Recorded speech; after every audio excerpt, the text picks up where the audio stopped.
Hello my friends, welcome to my video. This is Freda from SINOMADA Heavy Industry Company.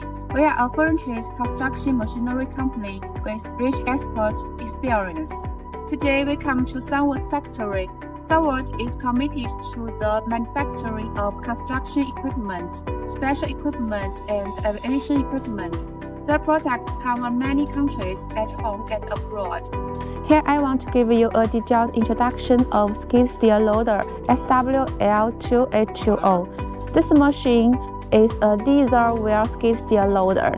It works in a narrow workplace. You can see the wheelbase between two tires is small.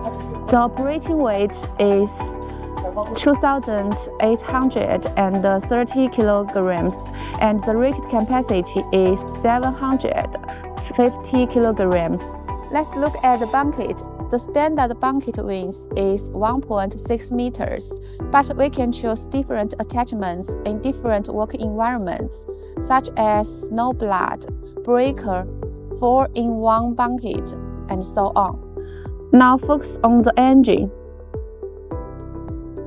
This machine is equipped with KUBOTA engine. The rated power is 36 kW, and it features strong power, high reliability, low noise, energy saving, and environmental protection. For European and American countries, we also provide engines with CE and EPA for selection. Okay, let's see the cab. It has wide space and good version, easy in and out. All of button and switch is reachable. The cab is equipped with air conditioner, providing drivers with a comfortable environment. SWL2820 is a multifunctional skid steer loader. It can complete many works efficiently. We can also provide roller skid steer loader. If you are interested, please tell me. Okay, this is the end of today's sharing. Thanks for watching. See you next time.